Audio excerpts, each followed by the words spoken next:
नमस्कार, मैं हूं आपके साथ अंकिता पाल। बुलेटिन की शुरुआत करते हैं। कांग्रेस प्रदेश प्रवक्ता शिषपाल सिंह बिष्ट ने चारधाम यात्रा के दौरान हो रही अव्यवस्थाओं पर राज्य सरकार को घेरा है। उनका कहना है कि सरकार सिर्फ बयानबाजी करती है, धरातल पर कोई भी तैयारी सरकार ने चारधाम यात्रा को लेकर नहीं की है और यही वजह है कि श्रद्धालुओं को काफी परेशानियों का सामना करना पड़ रहा है।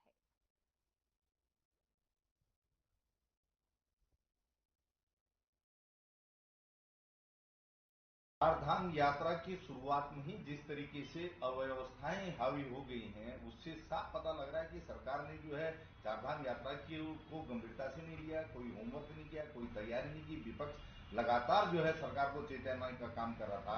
यमुनोत्री धाम के पैदल मार्ग में जिस तरीके से श्रद्धालुओं का जन सैलाब उमड़ा, वहां पर प्रशासन की कोई व्यवस्थाएं नजर नहीं आई। आप देखिए कि हजारों श्रद्धालुओं को जो है दर्शन के बिना जो है वापस जाना पड़ा।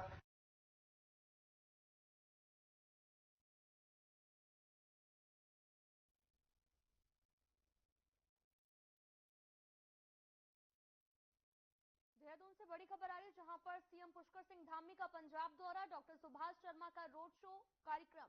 बड़ी खबर इस वक्त की, सीएम नामांकन और रोड शो में होंगे शामिल। शाम 6:30 बजे चंडीगढ़ का दौरा। सीएम आपको बताते चले कि चंडीगढ़ से लोकसभा प्रत्याशी की जनसभा का भी आयोजन किया गया। बड़ी खबर इस वक्त की, चंडीगढ़ से लोकसभा प्रत्याशी के लिए जनसभा, संजय टंडन के समर्थन में सीएम धामी ने रोड शो किया है। बड़ी खबर इस वक्त की, टीवी स्क्रीन पर सीएम पुष्कर सिंह धामी का पंजाब दौरा, डॉक्टर सुभाष शर्मा का रोड शो कार्यक्रम। बड़ी खबर, जहां पर सीएम नामांकन और रोड शो में होंगे शामिल।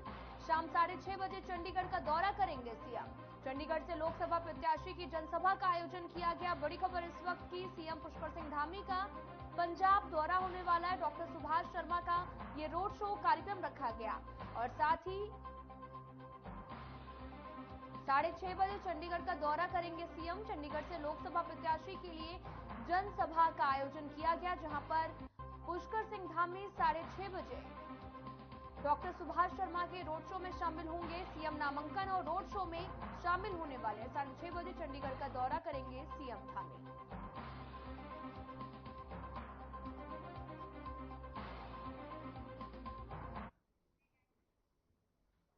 राजधानी देहरादून के पटाखा फैक्ट्री में आग लगने की घटना सामने आई। घटना की सूचना मिलते ही अग्निशमन और पुलिस फोर्स पहुंची घटनास्थल पर और बड़ी मुश्किलों के बाद फैक्ट्री में लगी आग पर काबू पाया गया है। साथ ही आपको बताते चलें कि पहले भी फैक्ट्री में ऐसा हादसा हो चुका है। राजधानी पुलिस मामले की जांच में जुट गई है। आप तस्वीरें देख सकते हैं। दरअसल पटाखा फैक्ट्री में आग लगने का मामला सामने आया। क्लेमेंट टाउन थाना क्षेत्र का ये पूरा मामला बताया जा रहा है। फिलहाल पुलिस भी मौके पर पहुंची है और मामले की जांच भी लगातार जारी है। तो वहीं फायर विभाग भी मौके पर पहुंचा और आग पर काबू पाया गया। आप तस्वीरें देख सकते हैं। कड़ी मशक्कत के बाद फायर ब्रिगेड मौके पर पहुंची और आग पर काबू पाने का प्रयास किया गया। खबर रुड़की से है, जहां पर गर्मी से आम जनता परेशान है। पीने के पानी की कोई भी व्यवस्था नहीं है। वाटर कूलर काफी दिनों से खराब पड़ा है और इसके साथ ही यात्री नाले के पानी की बदबू और गर्मी और पीने के पानी से काफी ज्यादा परेशान है। इस संबंध में नगर पालिका परिषद में मौजूद अभिशासी अधिकारी ने बताया कि पूरा मामला मेरे संज्ञान में है, जल्द ही सभी व्यवस्थाओं को दुरुस्त भी कर लिया जाएगा।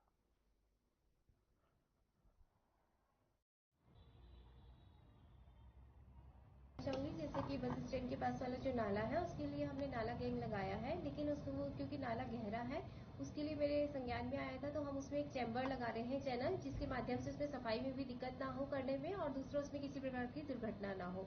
इसके लिए आज सुबह ही मेरे द्वारा जेई को निर्देश दे दिए गए थे। और दूसरी बात, जो वहाँ पर वाटर कूलर लगा गया है वो पूर्व में नगर पालिका के द्वारा ठीक किया गया था, लेकिन किसी अराजक तत्व के माध्यम से वो दोबारा खराब हो गया है। की सुविधा होनी चाहिए और यात्रियों को बहुत दिक्कत है, तो इतनी व्यवस्था तो यात्रियों के लिए होनी चाहिए ना। इसमें कौन जिम्मेदार है?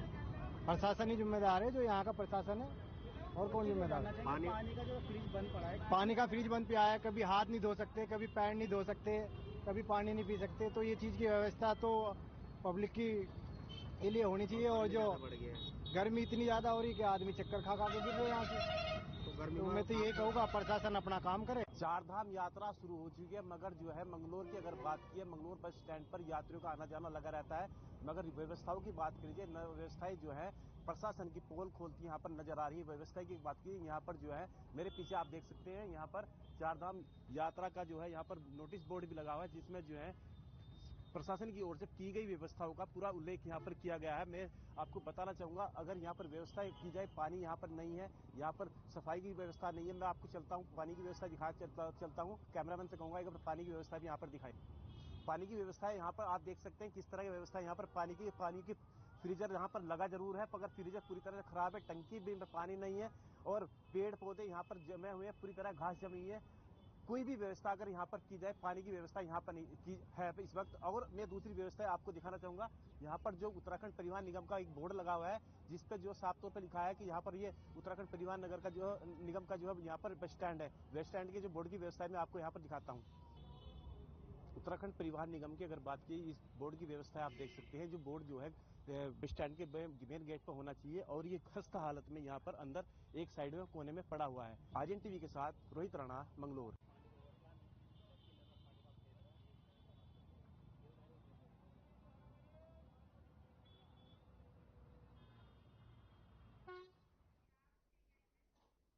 रुड़की के मंगलौर में सेंट मार्क स्कूल के छात्र अभिनव ने सीबीएसई बोर्ड में हाई स्कूल में आपको बताते चले कि 98.6% अंक हासिल किए हैं। अभिनव का रिजल्ट आने के बाद में पूरे परिवार में खुशी का माहौल है। सभी लोगों को मिठाई बांट रहे हैं और इसके साथ ही परिजनों ने एक दूसरे को भी मिठाई खिलाई है और अपनी खुशी का इजहार भी किया।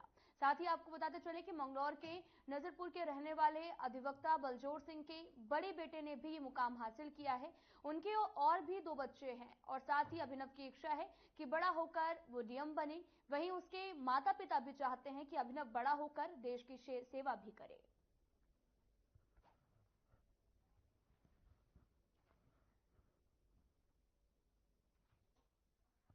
सेंट मार्क एकेडमी में पढ़ता हूँ। यह स्कूल रुड़की में स्थित है और मैंने 98.6 अंक प्राप्त किए हैं अपनी 10वीं कक्षा में।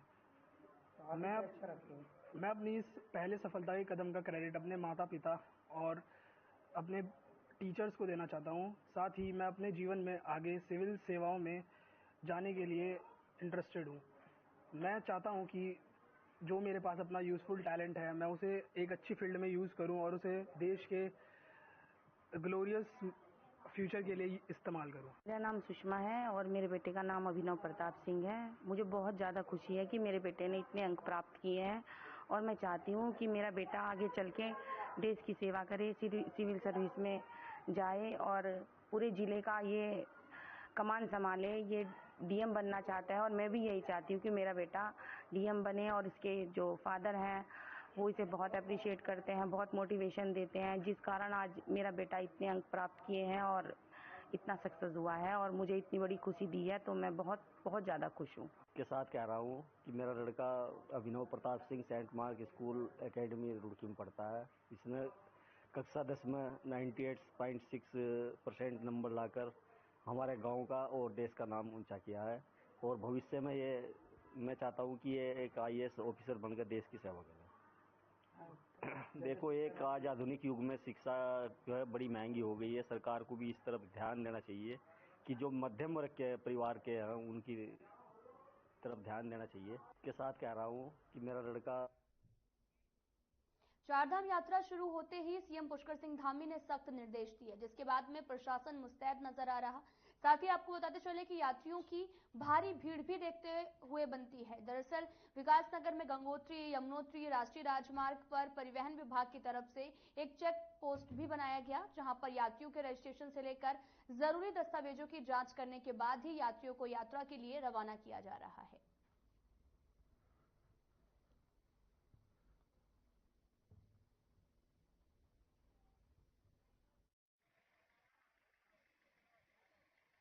अभी जो ये विकासनगर में कटापत्थर में एक चेक पोस्ट आरटीओ की खोली गई है, जो पहले डामटामा हुआ करती थी। यहाँ से बसों को चेक करके फिटनेस देखते हुए रवाना किया जा रहा है और जिस तरीके से वहाँ पे यात्रियों की संख्या बढ़ रही है उसको कंट्रोल करते हुए यहाँ से गाड़ियाँ छोड़ी जा रही है। उसके साथ साथ जो नजदीक में हमारे ढाबे रेस्टोरेंट हैं उनको रेट लिस्ट वगैरह चस्पा की गई है और उसके साथ ही जहाँ जहाँ पे हमारे रहने की व्यवस्था, स्कूल में, आश्रमों में हमारे द्वारा रुकने वगैरह की व्यवस्था भी उनके लिए की गई।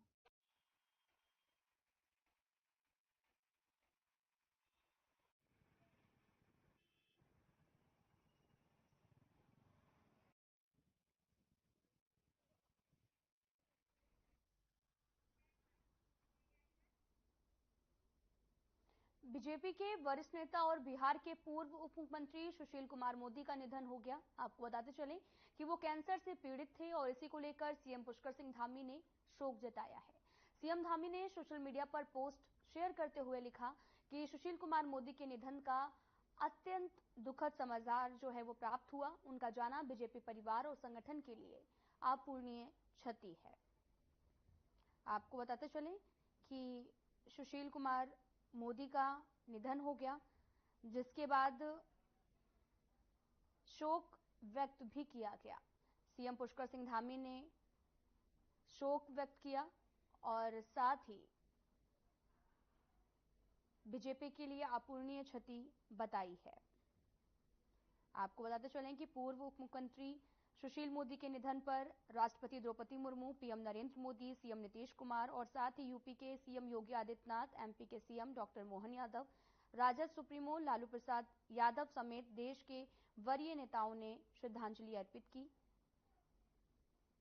और साथ ही सीएम पुष्कर सिंह धामी ने भी ट्वीट कर दुख जताया है। खबर लालकुआं से है, जहां पर निकाय चुनाव की सरगर्मियां तेज हो गई हैं, जिसके चलते भारतीय जनता पार्टी के वरिष्ठ नेता जगदीश अग्रवाल ने सामान्य सीट होने पर अपनी दावेदारी पेश की है। उन्होंने कहा कि यदि पार्टी आलाकमान उन पर भरोसा करती है तो वे पार्टी को निराश नहीं करेंगे।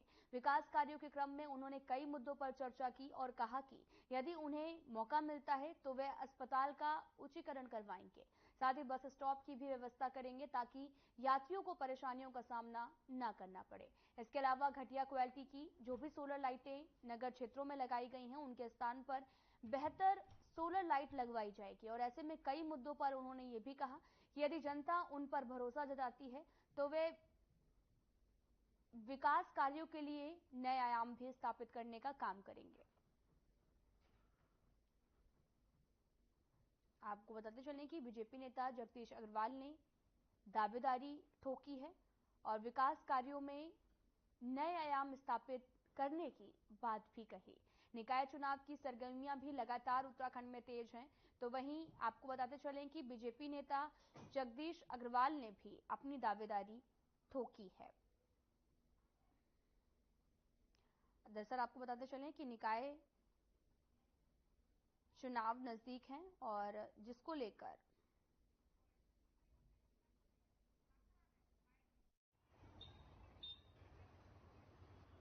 यदि सामान्य सीट रहती है और अगर पार्टी हम पर विश्वास करके हमको टिकट देती है तो हम यहाँ पर लालकुआं के अंदर अनेकों विकास कार्य करेंगे, जिसमें मुख्य यहाँ की समस्याएं हैं। उनमें से सबसे पहले प्याऊ है। यहाँ गर्मियों के अंदर लोगों को पीने के लिए पानी रोड पर नहीं मिलता है, लोग बहुत परेशान रहते हैं। और दूसरा, यहाँ बस स्टॉपेज नहीं है, जिससे कि जो है लोगों को काफी परेशानियां हैं। सीसीटीवी कैमरे भी लगे होने चाहिए, जिससे कि अपराधी पकड़ में आए और कहाँ पर क्या कार्य हो रहा है, कितनी सफाई हो रही है, वो अपने ऑफिस में बैठकर ही आदमी देख सके।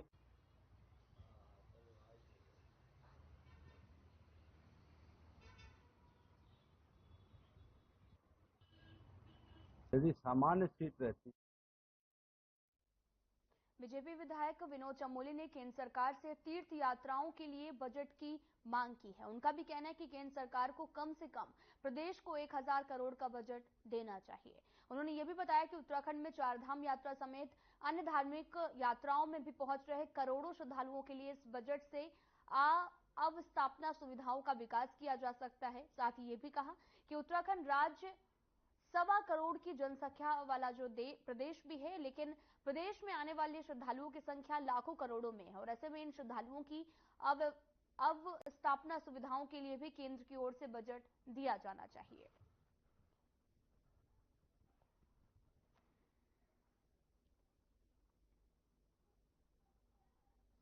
आपको बताते चलें कि चारधाम यात्रा की शुरुआत हो चुकी है, जिसको लेकर लगातार तीर्थ यात्राएं भी शुरू हो चुकी हैं और विनोद चमोली ने बजट की भी यहां पर मांग की है। उन्होंने कहा कि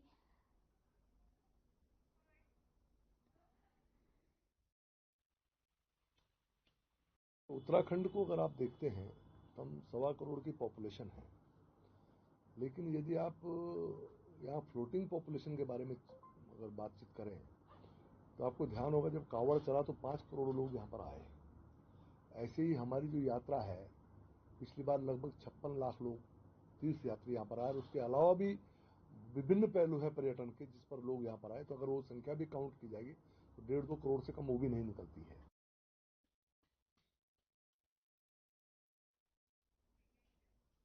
पेयजल संकट से इस समय पूरे प्रदेश में हाहाकार मचा हुआ है। अगर बात करें रिहायशी कॉलोनियों की तो यहां पर भी आपको बताते चलें कि पेयजल लाइन टूटी हुई है या फिर लो प्रेशर की समस्या से जनता को जूझना पड़ रहा। और इस प्रकार से कांग्रेस का भी कहना है कि एक तरफ प्रदेश के जंगल जल रहे हैं तो दूसरी तरफ पेयजल संकट भी गहराता जा रहा है। और ऐसे में राज्य सरकार पेयजल संकट से जनता को उबारने के साथ साथ पेयजल संकट सुधारने के लिए भी विशेष तौर पर ध्यान देना होगा, क्योंकि अभी भी आधी से ज्यादा आबादी ऐसी है जो पेयजल संकट से जूझ रही है या फिर गंदा पानी पीने को मजबूर है।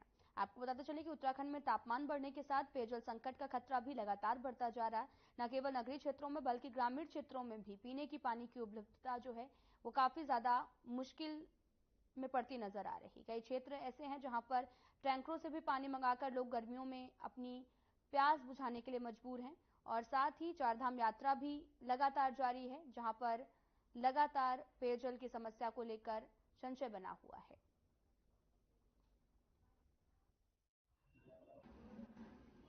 पानी की स्थिति यहाँ बहुत ज्यादा खराब है। अभी 2-3 दिन पहले सोमेश्वर में बादल फटे थे उधर, तो उससे क्या हो गया, जितना मलबा है और जितना मतलब गंदा सब कोसी में भर गया। कुछ इनकी ऐसी व्यवस्था है नहीं कि ये मलबा जो है नदी में ना जाए। अब क्या हो रहा है, कितना भी ये फिल्टर करें, कुछ पहले तो इनके पंप ही बंद हो गए हैं, पंप नहीं चल रहे। 2-3 दिन पानी की बिल्कुल परेशानी है। इस समय हम लोग जो है पार्किंग में बैठते हैं और हमें मालूम है कि यहाँ के होटलों में तक पानी नहीं है। टूरिस्ट इतना परेशान है कि मतलब कह रहे हैं कि वहाँ नहाने का पानी नहीं है, कुछ नहीं है। जब होटलों में पानी की व्यवस्था नहीं है तो लोगों के घरों में कहाँ से होगी।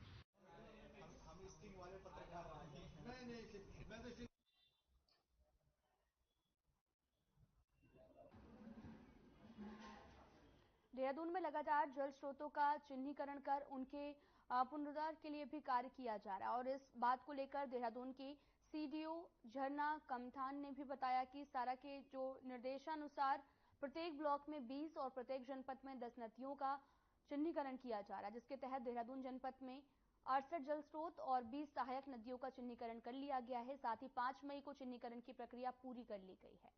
अब इस चिन्हित जल स्रोत और नदियों में वाटर ट्रीटमेंट का कार्य भी शुरू किया जाएगा।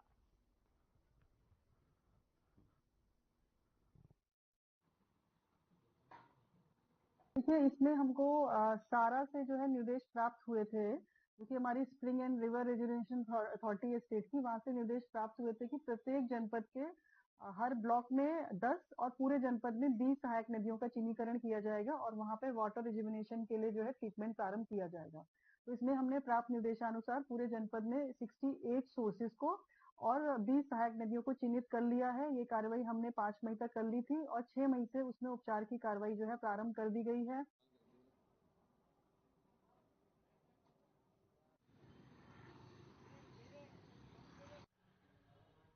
चारधाम यात्रा के चलते उत्तराखंड परिवहन विभाग अलर्ट मोड पर नजर आ रहा है। वहीं चारधाम यात्रा में इस्तेमाल हो रहे कॉमर्शियल वाहनों के सत्यापन और पंजीकरण के बाद उनके लिए परिवहन विभाग की तरफ से ग्रीन कार्ड भी जारी किया जाता है, जिसका काम लगातार जोरों शोरों से चल रहा है। इस बात को लेकर भी आरटीओ प्रशासन सुनील शर्मा ने भी बताया कि अभी तक लगभग 8500 से अधिक ग्रीन कार्ड बन चुके हैं, जिसके अंतर्गत सबसे ज्यादा 2500 ग्रीन कार्ड ऋषिकेश में बने हैं और देहरादून में 1600 ग्रीन कार्ड बने हैं। साथ ही उन्होंने ये भी कहा कि सबसे ज्यादा ग्रीन कार्ड मैक्सी कार के लिए बने हैं।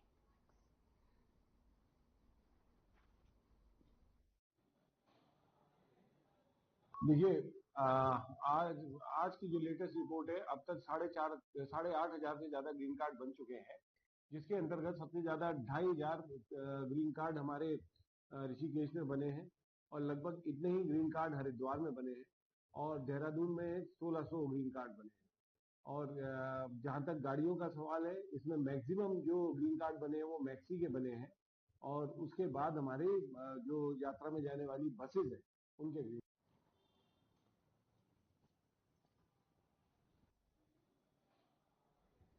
चारधाम यात्रा में इस्तेमाल किए जा रहे घोड़े और खच्चरों के उपचार और देखभाल के लिए प्रत्येक धाम में पशु चिकित्सक तैनात किए गए हैं, जिसके साथ देहरादून जनपद से भी करीब 16 कर्मियों को तैनात किया गया। इस बात को लेकर देहरादून के मुख्य पशु चिकित्सक अधिकारी डॉक्टर विद्यासागर कापड़ी ने भी बताया कि यमुनोत्री धाम में देहरादून से सबसे ज्यादा 16 कर्मी तैनात किए गए। साथ ही उन्होंने यह भी कहा कि सभी जनपदों से तैनाती की अनुसूची भी बनाई गई, जिसमें देहरादून की तरफ से 8 मई से आपको बता चले कि 22 मई तक पहली अनुसूची और अगली अनुसूची 6 जून से 21 जून तक तय की गई है।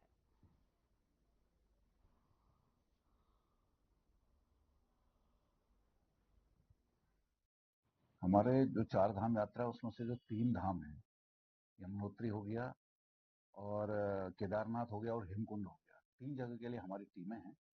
तो तीनों जगह का अलग अपना अपना अलग शेड्यूल है, अलग अलग टीमें बनी हैं। जहाँ तक यमुनोत्री में सबसे ज्यादा हमारी टीम लगी हुई है। यमुनोत्री में 16 कार्मिक हमारे लगे हुए हैं, और जो अलग अलग शेड्यूल है उसमें 8 मई से 22 मई तक का पहला शेड्यूल है, 6 जून से लेकर 21 जून तक का दूसरा शेड्यूल है जिसमें हमारे कार्मिक लगे हैं, 5 अगस्त से लेकर के 20 अगस्त तक का एक तीसरा शेड्यूल है।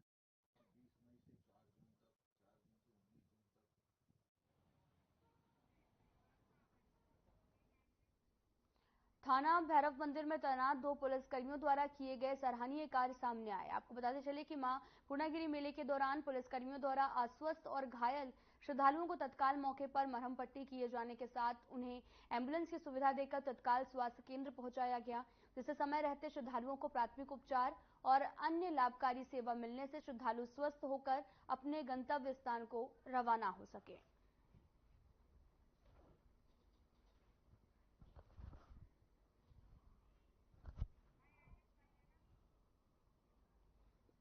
आपको बताते चलें कि घायल श्रद्धालुओं को अस्पताल पहुंचाया गया है। श्रद्धालुओं का यहां पर प्राथमिक उपचार भी कराया गया। दरअसल पुलिसकर्मियों ने एक सराहनीय कार्य किया है। आप तस्वीरें देख सकते हैं जो कि चंपावत से हैं, जहां पर घायल श्रद्धालुओं को अस्पताल भी पहुंचाया गया। श्रद्धालुओं का यहां पर प्राथमिक उपचार कराया गया है। और ये जो पहल है वो देखकर सभी लोग एक नए अभियान की तरफ बढ़ रहे हैं। चारधाम यात्रा के दौरान देश विदेश से आने वाले श्रद्धालुओं को हर संभव बेहतर सुविधा मुहैया कराने के लिए सरकार हर प्रयास में जुटी है। हालांकि श्रद्धालुओं की संख्या हर दिन रिकॉर्ड स्तर पर पहुंच रही है और ऐसे में राज्य सरकार के लिए भी कई चुनौतियां भी सामने आ रही। वहीं गढ़वाल कमिश्नर विनय शंकर पांडे ने भी कहा कि यात्रा के पहले दिन धामों में और यात्रा मार्ग पर भीड़ काफी संख्या में देखने को मिली है और इसके बावजूद भी यात्रा नियंत्रण में है। गढ़वाल कमिश्नर ने यह भी कहा कि आने वाले श्रद्धालुओं से अपील की जा रही कि जिला प्रशासन के द्वारा दिए जा रहे निर्देशों का पालन करें, जिससे उनकी यात्रा सफल और सुरक्षित हो सके।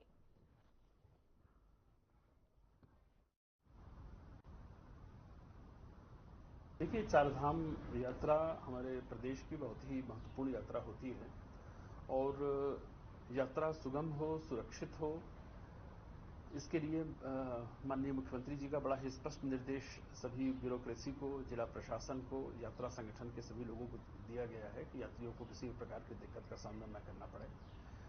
आपने देखा होगा कि पिछले 2-3 दिनों में यहाँ पर बड़ी संख्या में श्रद्धालु आए हैं। हर धाम की अपनी एक कैपेसिटी है और केदारनाथ जी में जहाँ 18,000 लोगों को हम लोगों ने निर्धारित किया था और पहले दिन रिकॉर्ड टूटा है कि करीब 29,500 के आसपास तीर्थयात्री वहाँ आए थे।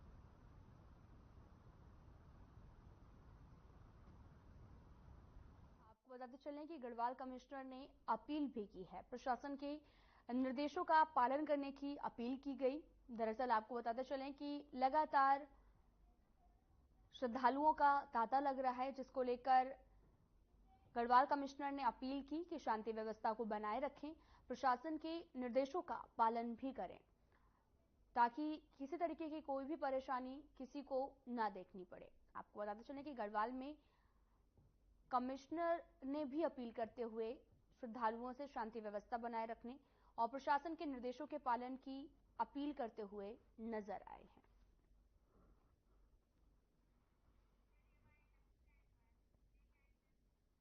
फिलहाल इस वीडियो में इतना ही। नमस्कार।